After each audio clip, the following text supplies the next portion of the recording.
Alhamdulillahilladzi asbagha ni'amahu allati la tuhsa wa arsala afdhala rusulihi wa anbiya'ihil mujtaba wassalatu wassalamu ala sayyidinal mustafa wa ala alihi ajma'in, amma ba'd.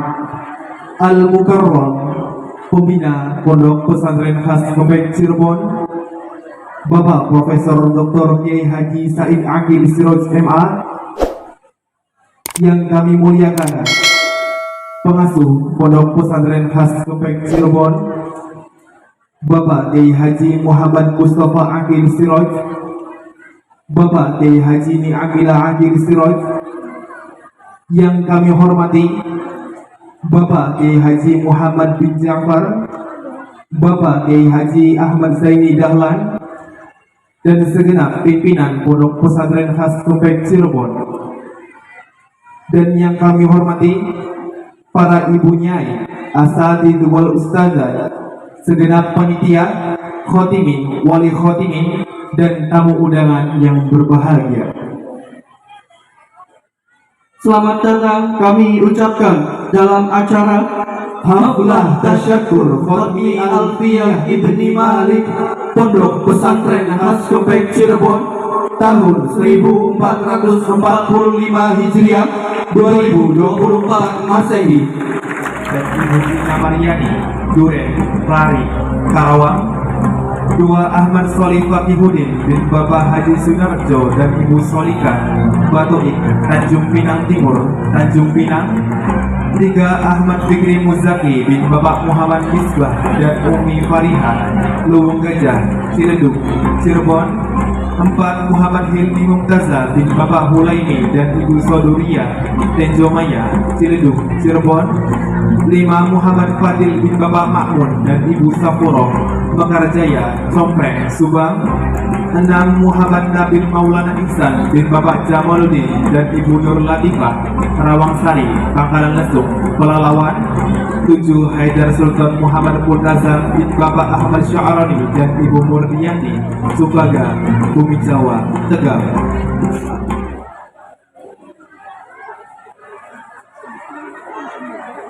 Bismillahirrahmanirrahim. An Abi Hurairah radhiyallahu anhu qala jaa rajulun ila Rasulillah sallallahu alaihi wasallam faqala ya Rasulullah man ahaqqun nasi bi husni sahabati qala ummuka qala thumma man qala ummuka qala thumma man qala ummuka qala thumma man qala abuka. Dari Abu Hurairah radhiyallahu anhu, seseorang datang kepada Rasulullah sallallahu alaihi wasallam dan berkata, "Wahai Rasulullah, kepada siapakah aku harus berbakti pertama kali?" Rasulullah menjawab, "Ibumu." Orang tersebut bertanya kembali, "Kemudian siapa lagi?" Rasulullah menjawab, "Ibumu." Orang tersebut bertanya kembali, "Kemudian siapa lagi?" Rasulullah menjawab, "Ibumu." Orang tersebut bertanya kembali, "Kemudian siapa lagi?" Rasulullah menjawab, "Ayahmu." Hadis riwayat Bukhari dan Muslim. Difaham dari hadis tadi bahwasanya seorang ibu itu kedudukannya 3 kali lebih utama dari ayah. Karena seorang ibu itu telah melakukan 3 hal kepada anaknya yang tidak bisa dilakukan ayah, mulai dari mengandung, melahirkan, dan menyusui. Maka dari itu kita sebagai seorang anak tidak boleh durhaka kepada kedua orang tua kita, terlebih kepada ibu, melainkan kita harus patuh kepada kedua orang tua kita. Kita boleh menolak perintah kedua orang tua kita ketika orang tua kita menyuruh suatu hal yang buruk dengan tanpa mengurangi rasa hormat kita. Membahas tentang ibu sendiri merupakan seorang perempuan. Perempuan di dalam bahasa Arab disebut dengan mu'annas. Mu'annas itu ditandai oleh ta dan alif. Sesuai dengan penjelasan dari Syekh Abdullah Jamaluddin Muhammad ibni Abdillah ibni Malik At-Tai Al-Jayyani, dalam manuskripnya Kitab Alfiyah Ibnu Malik menjelaskan alamatu tanisitaun au alif wa fi asamin muddaru takal katif. Tanda-tanda taknis itu ada kalanya ta dan ada kalanya alif. Orang-orang Arab memperkirakan keberadaan taknis pada beberapa isim, contohnya seperti lafaz al-katif. Jadi tanda taknis itu ada dua, ada yang menggunakan ta dan ada yang menggunakan alif. Dari masing-masing tanda tersebut itu terbagi menjadi dua. Tanda taknis yang pertama adalah ta, di mana ta sendiri ada ta mutaharrikah dan ta sakinah. Contoh dari ta mutaharrikah seperti dalam Quran surat Al-Maidah ayat 21 yang berbunyi, A'udzu billahi minasyaitonir rajim. Ya qaumi dkhulul ardhal muqaddasata allati kataballahu lakum wa la tartaddu ala adbarikum fatanqalibu khasirin. Mahal syahid lafaz al-muqaddasah. Lafaz al-muqaddasah adalah lafaz yang muannas yang ditandai dengan ta mutaharrikah. Ta mutaharrikah sendiri hanya khusus untuk kalimat isim.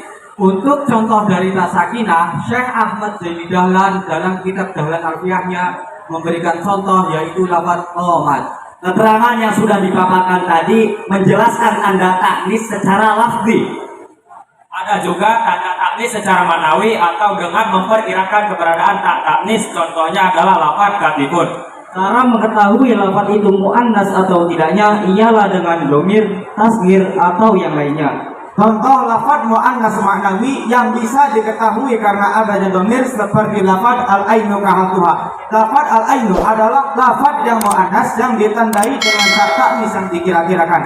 Bisa diketahui kemuannasannya karena ada domir muannas yaitu ha yang terdapat pada lafaz kahatuha dan domir tersebut kembali pada lafaz al-ainu. Lafaz yang mengira-kirakan tak taknis juga bisa diketahui ketika lafaz tersebut ditasghir. Seperti contoh lafaz ainun yang ketika ditasghir menjadi uyainatun.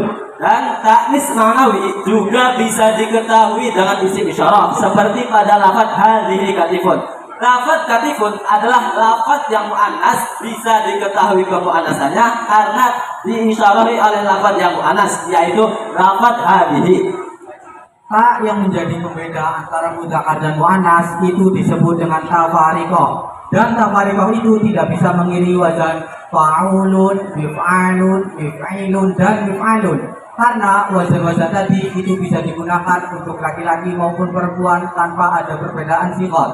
Contohnya seperti lafaz rajulun saburun dan imra'atun saburun. Lafaz saburun itu mengikuti wazan fa'ulun dan lafaz saburun itu bisa digunakan oleh laki-laki maupun perempuan. Oleh karena itu lafaz tersebut tercegah dari tak fariqah. Maka tidak bisa dibaca imra'atun saburatun. Jika ada dari wazan-wazan tadi menggunakan tak fariqah maka dihukum misal. Contohnya adalah lafaz imra'atun miskinatun. Lafaz miskinatun ini mengikuti wazan mif'ilun, di mana wazan mif'ilun ini tidak boleh diberi tak fariqah. Maka dari itu lafaz miskinatun ini dihukum misal. Pada umumnya, tafarikoh itu tercegah dari lafaz yang mengikuti wazan fa'ilun yang bermakna maf'ul dengan syarat apabila mengikuti mausufnya. Contohnya seperti lafaz imra'atun qatilun. Pada lafaz qatilun itu tercegah dari tafarikoh meskipun mausufnya muannas karena mengikuti wazan fa'ilun yang bermakna maf'ul. Dari pembahasan yang telah dipaparkan tadi ada pengecualian yakni kalimat isim yang mengikuti wazan fa'ilun namun bermakna fa'il. Contohnya lafaz imra'atun rahimatun. Pada lafaz rahimatun ini boleh diberi tafarikoh dikarenakan lafaz rahimatun bermakna fa'il. Mengecualikan juga wazan fa'ilun yang menjadi sifat dari mausuf yang tidak zahir atau dikira-kirakan dan tanpa adanya dalil. Maka wazan fa'ilun boleh dimasuki tafarikoh untuk menjadi pembeda antara muannas maupun muzakkar. Contohnya seperti lafaz ra'aitu qatilatan. Lafaz qatilatan yang asalnya Qatilan mengikuti wazan fa'ilun itu menjadi sifat dari mausuf yang tidak zahir atau dikira-kirakan dan tanpa adanya dalil. Maka lafaz qatilatan boleh dimasuki tak fariqah untuk menjadi pembeda antara muannas ataupun muzakkar. Tanda taknis yang kedua adalah alif. Alif yang menjadi tanda taknis itu terbagi menjadi dua. Yang pertama alif taknis maksurah dan yang kedua alif taknis mamdudah. Untuk contoh dari keduanya seperti dalam surat Thaha ayat 8. A'udzu billahi minasy syaithanir rajim. Wallahu alladzi la ilaha illahu lahul asmaul husna. Untuk contoh alif taknis maksurah pada ayat tersebut ialah lafaz al-husna. Lafaz al-husna adalah lafaz yang muannas yang ditandai dengan alif taknis maksurah. Sedangkan untuk contoh alif taknis mamdudah adalah lafaz al-asma'u. Lafaz al-asma'u ini merupakan lafaz yang muannas yang ditandai dengan alif taknis mamdudah. Contoh-contoh alif taknis maksurah yang disebutkan oleh Kiai Nadim seperti pada bait Wakahu barsum kamasibat Rodikro wahid Tita ma'al-ufur Kadaka hulai Kama syukara Wazuri ghairi hadis tindara. Sedangkan contoh-contoh alif taknis mamdudah seperti yang dipaparkan oleh Kiai Nadim dalam baitnya yang berbunyi Limatiha fa'la'u af'ila'u Mutallatal aini wa fa'lala'u Thumma fi'ala fu'lula fa'ula Wa fa'ila'u fi'liya maf'ula Wa mutlaqal aini fa'ala wa kada Mutlaqal fa'in fa'ala u'khida Wa mutlaqal aini fa'ala wa kada Mutlaqal fa'in fa'ala u'khida. oleh karenanya bersyukurlah atas nikmat yang diberikan oleh Allah Subhanahu wa taala melalui perantara ibu dan ayahmu. Terima kasih ibu, ayah, serta guru-guruku. Karenamu kita tidak buta arah berjalan di dunia. Karenamu kita tahu arti dari kehidupan, Karenamu kepala dan hati ini terisi dengan ilmu pengetahuan, sehingga kita hidup dengan akal dan budi pekerti yang baik. Tanpa kedua orang tua dan guru, kita akan menjadi manusia gagal yang hanya bisa menunggu ajal. Sekian dari kami, terima kasih. Kami ucapkan selamat datang kepada Bapak Profesor Dr. Kiai Haji Said Akil Siroj.